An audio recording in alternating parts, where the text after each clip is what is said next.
Halo Sobat Bisnis Kocok, We got you, bro.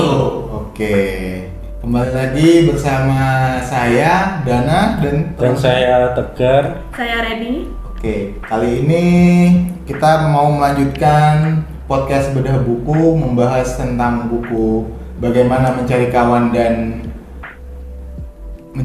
mempengaruhi orang Wah, lain. mempengaruhi orang lain.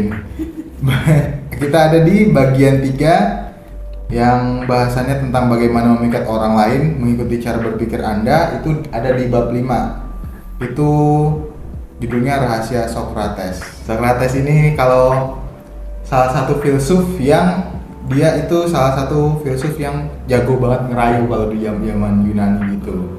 Nah, di sini kita mau ngebahas gimana sih cara Socrates bisa merayu orang-orang yang ada di sekitarnya. Mungkin di sini kan dia ada beberapa studi kasus di bagian 3 ini, bab 5 ini. Mungkin dari teman-teman ada studi kasus yang menarik menurut teman-teman? Dari siapa dulu nih? Dari Tegar atau Reni dulu nih? Aku dulu ya. Oke.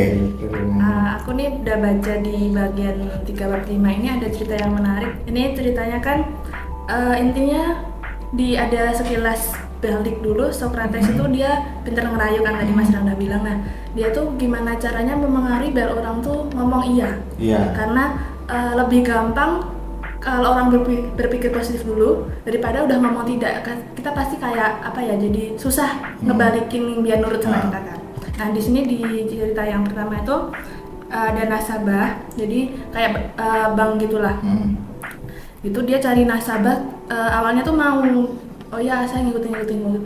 Terus pas di akhir tuh pas ditanyain kayak data pribadi, terus nama anak, nama ibunya, dia tuh nggak mau jawab, kayak nggak mau koordinasi gitu kan. Terus akhirnya orang ini namanya James kalau nggak salah, James Eberson, dia tuh berpikir gimana caranya biar orang ini jadi mau jadi nasabahku gitu kan. Terus dia mikirnya gini, apakah kamu nggak mau kalau nanti kamu meninggal nggak ada yang lanjutin? Oh ya, saya mau. Jadi bilang iya kan. Terus kamu kalau begitu kamu pastinya mau dong ada salah satu keluargamu yang tahu keadaanmu sebelum kamu meninggal. Oh ya, tentu saja gitu. Jadi kayak apa sih istilahnya asuransi gitu kan. Jadi dia mau ngajutin asuransinya dan si nasabah ini mau ikut sama James dan dia daftarin juga buat keluarga-keluarganya gitu. Jadi awalnya si nasabah ini nggak mau ngasih data pribadinya gitu kan, padahal harusnya ya itu syarat buat bikin akun dari bank itu sendiri kan. Nah, jadi tapi si James ini berpikir gimana sih caranya biar dia bilang iya dulu sampai akhirnya mau ngasih data-datanya. Gitu. Kalau dari Tegar? Kalau dari saya nih ada cerita dari Joseph Allison, di mana seorang wiraniaga di sebuah perusahaan listrik. Di situ di suatu wilayah perusahaan tersebut ada seseorang, mungkin disebut pengusaha. Itu dia mau menawarkan sebuah produknya, yaitu generator. Ada pendahulunya yang sebelumnya udah 10 tahun menawarkan produk tersebut, itu gagal, belum bisa mencapai kesepakatan untuk membeli generator yang ditawarkannya. Namun si Joseph Allison ini juga sudah 3 tahun belum berhasil untuk memperoleh order. Nah, ketika dia mendatangi lagi ke insinyur ini, dia mengatakan bahwa ketika datang si Allison itu mengatakan, saya tidak bisa membeli generator Anda lagi. Terus ditanya mengapa? Karena generator yang kalian tawarkan kepada kita itu suhunya terlalu panas. Terlalu tinggi suhunya. Sesuai dengan yang pernah ada aturannya dari National Electrical Manufacturing Association itu bahwa suhu dari generator maksimal itu 72 derajat Fahrenheit. Kemudian di situ Joseph Allison itu membuat cara bagaimana agar dia bisa menawarkan atau si insinyur ini bisa membeli produknya generator itu dengan cara lain, yaitu caranya dia menanyakan berapa suhu di pabrik itu. Terus kemudian menjawab suhunya di pabrik itu 75 derajat. Kemudian si Allison menjawab lagi bahwa Apabila suhu di ruangan pabrik ditambah dengan suhu generatornya itu kan nanti hasilnya jadi 142 derajat. Nah, kalau itu nanti didekatkan tangan kan akan membuat tangan si insinyur tersebut kan melepuh. Nah, kemudian si Joseph ini memberikan saran bahwa bagaimana jikalau tangan si insinyur ini dijauhkan agar terhindar dari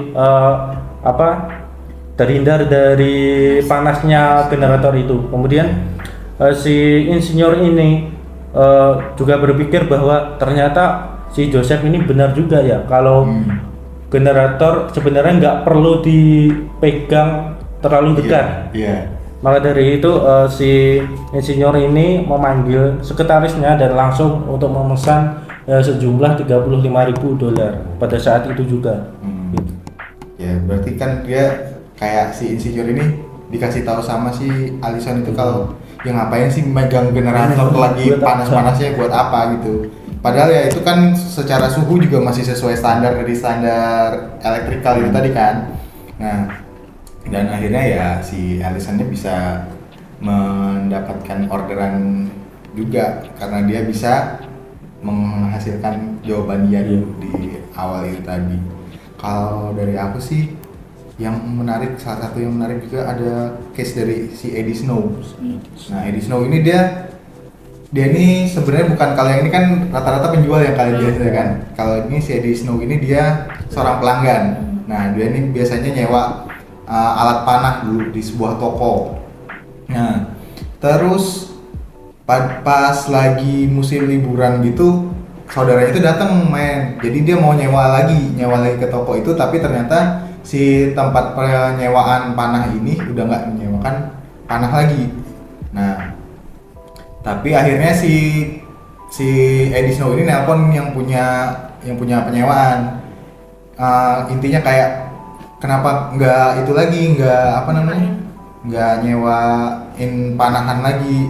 Terus si tukang sewanya ini nanya balik, bapak ini dulu pernah nyewa panahan tempat saya beberapa waktu yang lalu. Iya, dengan harga $25 sampai $30 ya gitu kan. Dijawab lagi sama si Eddie Snow, iya gitu kan.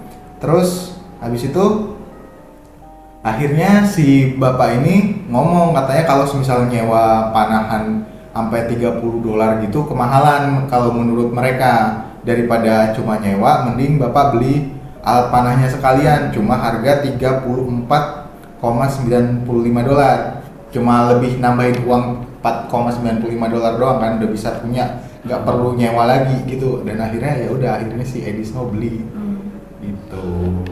Ini kan kita udah ngebahas yang ada di buku. Mungkin dari teman-teman ada yang pernah punya pengalaman kayak gini juga, kayak ngerayu dan dirayu untuk mengatakan ya. Aku tuh dulu pernah, biasalah kalau kan PNS tuh pasti kayak didatengin orang asuransi kan.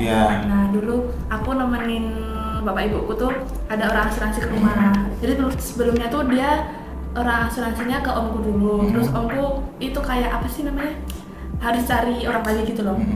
Nah omku nawarin ke orang tua aku. Terus tadinya masku udah bilang nggak usah aja, pakai yang dari kantor mas aja, masku bilang gitu kan. Tapi nggak tahu kenapa akhirnya bapak ibuku mau, karena ya itu ngerayunya si asuransi gitu loh. Jadi dia ngomongnya tuh intinya bukan buat kepentinganku tapi kepentinganmu gitu loh, buat kepentingan pelanggan bapak ibuku. Jadi nanti kalau udah nggak ada, yang warisannya kan buat anak-anaknya, buat bisa cucu-cucunya, nanti tanahnya kan juga begini-gini lah. Akhirnya mau asuransi. Terus aku, loh kok mau ya? Masku tuh juga tadinya ya bener juga sih gitu. Karena pertanyaan-pertanyaan yang bisa membuat akhirnya ya udah. Intinya dibikin buat kepentingan customer dulu gitu loh. Akhirnya ya ikut dengan pemikiran si yang punya asuransi. Bener. Biasanya yang dilakuin istriku kayak gini. Kalau sedang ada perdebatan di rumah, dia masih dengan tenang menanyakan hal-hal yang bisa bikin aku menjawab iya dan akhirnya menyetujui pendapatnya dia gitu. Yang perdebatan di rumah tangga mungkin besok teman-teman akan merasakan. Oke, kalau itu dari pengalaman teman-teman ya. Kalau semisal ini setelah membaca bagian 3 bab 5 ini dari teman-teman, insight apa sih yang teman-teman dapat? Lebih ke bagaimana cara kita membujuk orang lain agar kita juga bisa setuju kepada orang tersebut gitu loh. Menyamakan diri kita kepada orang lain itu sebagai pendekatan kita kepada orang lain agar kita nantinya di tujuan akhirnya itu kita mempunyai tujuan yang sama. Oke. Kalau dulu nih Ya hampir sama kayak Tegar. Jadi ya gimana caranya kan apalagi kita di sini sebagai penjual itu jangan ngasih apa ya, jangan bilang kita tuh jual ini tapi kita tanya kebutuhan si customer dulu baru butuhnya apa. Pokoknya ditanyain dia sebenarnya maunya apa dan bilang nah kita ada ini baru si customer bilang iya dan pasti mau. ya, tapi kayak ya numbuhin empati kita juga ya. Iya.